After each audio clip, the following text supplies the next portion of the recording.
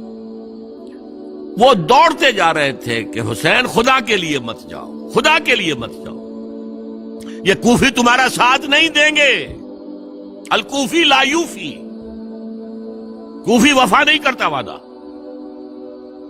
اور خدا کے لیے اگر جانا ہے اپنے گھر والوں کو یہاں چھوڑ دو۔ بس حضرت حسین پر رضی اللہ تعالی عنہ جو ایک کیفیت تھی، انہوں نے سب باتوں کو نظر انداز کیا۔ وہاں ہزاروں لوگوں نے مسلم بن عقیل جو حضرت حسین کے نمائندے کی حیثیت سے پہلے گئے تھے، ان کے ہاتھوں پر بیعت کیا، وہ خطوط آ رہے ہیں تو اور بھی بات پختہ ہو گئی۔ ابھی راستے ہی میں تھے کہ پتہ چلا کہ ابن سیاد گورنر بن کر آیا ہے، اور اس نے جو وہاں پر تشدد کیا ہے اور ڈنڈا برسایا ہے، سب بیعت توڑ کے گھروں میں چھپ گئے، اور مسلم بن عقیل جو ہیں وہ بے یار و مددگار شہید بھی کر دیے گئے۔ حضرت حسین نے ارادہ کیا کہ واپس ہو جائے مدینے کی طرف۔ اب مسلم بن عقیل کے بیٹے جو ہیں، وہ عرب کی ایک غیرت ہے، ایک آنر جسے آج کل کہتے ہیں، ہم اپنے باپ کا بدلہ لیے بغیر نہیں جائیں گے۔ اور حضرت حسین کی شرافت اور مروت، یہ لوگ میرے ساتھ آئے تھے نا، میرا ساتھ دے رہے تھے، اب میں ان کا ساتھ کیسے چھوڑوں؟ بہرحال وہ حادثہ فاجعہ ہو کر رہا، اور اس میں سب سے بڑا سبب جو بنا ہے وہ میں چاہتا ہوں جس کی طرف کسی کی نگاہ نہیں گئی۔ افسوس یہ ہے کہ میرا اس پر جو کتابچہ ہے سانحہ کربلا، وہ آؤٹ آف پرنٹ تھا۔ کوشش تھی کہ آج یہاں وہ پیش کیا جاتا، مختصر ترین، لیکن آپ دیکھیں گے کہ کلیئر ہو جاتی ہے ہسٹری۔ دو کتابچے ہیں، شہید مظلوم، میرے نزدیک مظلوم ترین شہید حضرت عثمان رضی اللہ تعالی عنہ، اور سانحہ کربلا، بہت بڑا سانحہ، اس میں کوئی شک نہیں۔ حضرت حسین کے صبر اور مثابرت اور استقلال اور شجاعت، یہ مثالی ہیں تاریخ کے اندر۔ اپنے سامنے جو ہے، اپنے ایک ایک کر کے چراغ گل ہو رہے ہیں، خاندان سارا ختم ہو رہا ہے، شیرخوار بچے شہید ہو رہے ہیں۔ وہ تو ایک بچہ بیمار تھا، حضرت علی بن حسین زین العابدین رحمت اللہ علیہ، وہ بچا ہے۔ لیکن اصل میں شرافت اور مروت جو ہے وہ بسا اوقات اپنی شرافت کی وجہ سے مار کھا جاتی ہے۔ حضرت حسین سے میرے نزدیک یہ ایک اسٹریٹجک مسٹیک ہوئی کہ جب کوفیوں کا لشکر سامنے تھا تو وہاں کھڑے ہو کر ایک ایک کا نام لے گا، فلاں ابن فلاں کیا تم نے مجھے خط نہیں لکھا تھا؟ اے فلاں ابن فلاں کیا تم نے مجھے خط نہیں لکھا تھا؟ سب کے راز فاش کر رہے ہیں، اور دیکھو یہ میرے پاس یہ تھیلے بھرے ہوئے تمہارے خطوں کے موجود ہیں، تم نے مجھے بلایا اور میں آیا۔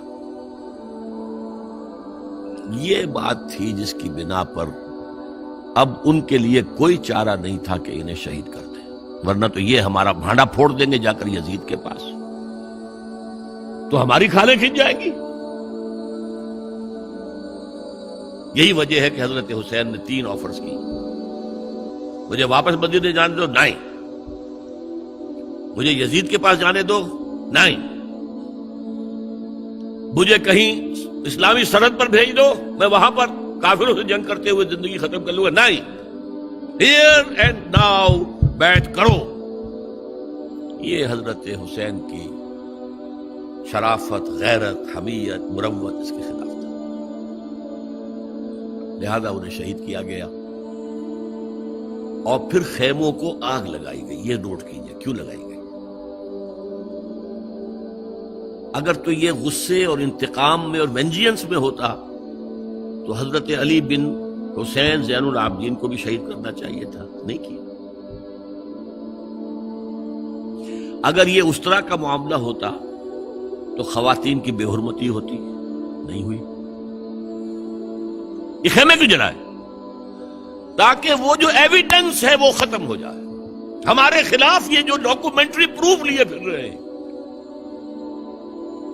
خیمے جلیں گے اور یہ تھیلے بھی جل جائیں گے اور یہ خود بھی جل جائیں گے اور ہم بچ جائیں گے۔ یہ ہے میرا تجزیہ۔ بہرحال اس میں کوئی شک نہیں کہ تاریخ انسانی کے عظیم حوادث میں سے وہ ہے، اور میرے نزدیک حضرت حسین رضی اللہ تعالیٰ عنہ کا اختلاف کر سکتا ہے، جو چاہے کرے، حضرت حسین سے اختلاف کرے اور اتفاق کرے حضرت عبداللہ ابن عمر، عبداللہ ابن عباس کے ساتھ، تب بھی ٹھیک ہے، اور اگر حضرت عبداللہ ابن عباس اور عبداللہ ابن عمر سے اتفاق کرے اور حضرت حسین ان سے اختلاف کرے، تب بھی شک ہے۔ معصوم کوئی نہیں، ہمارے نزدیک معصومیت خاصہ نبوت ہے، نبوت ختم ہوئی حضور پر، معصومیت ختم ہوئی، غلطی ہر ایک سے ہو سکتی ہے اور آپ رائے رکھ سکتے ہیں، لیکن کسی صحابی کی نیت پر حملہ نہیں کریں گے۔ صحابی کی نیت پر حملے کا مطلب کیا ہے کہ محمد صلی اللہ علیہ وسلم تزکیہ نفس نہیں کر پائے، یہ ریفلیکٹ کرے گی حضور کی اس پوری کی پوری جد و جہد پر کہ شخصیت سازی نہیں کر پائے محمد صلی اللہ علیہ وسلم، نہیں، معاذ اللہ ثم معاذ اللہ ثم معاذ اللہ۔ بہرحال یہ ہے تاریخ کے اعتبار سے ہمارے ہاں جو عظیم ترین ذی الحج کے مہینے میں حضرت عثمان شہید ہوئے تھے، 28 ذی الحج کو حضرت عمر پر حملہ ہوا تھا، 1 محرم کو ان کی شہادت ہوئی تھی، 10 محرم کو یہ سانحہ کربلا پیش آیا تھا۔ یہ ہماری اس ابتدائی تاریخ کے اہم لینڈ مارکس ہیں جنہیں ہم شہادت کے نام سے جانتے ہیں۔ حضرت حسین کو یاد کر لیں، حضرت عثمان کو یاد کر لیں، ان کے لیے کوئی رنج اور غم کا اظہار کر لیں، اس سے کچھ حاصل نہیں ہے۔ حاصل تو یہ ہے کہ شہادت علی الناس کی تیاری کیجئے، اپنی ذاتی زندگی میں آج سے گواہی دیجئے اللہ کے بندے ہونے کی، اپنے عمل میں، اپنے قول میں، اور کوشش کیجئے کہ مل جل کر اس ملک کے اندر وہ نظام برپا کریں کہ جو شہادت علی الناس، دین حق کے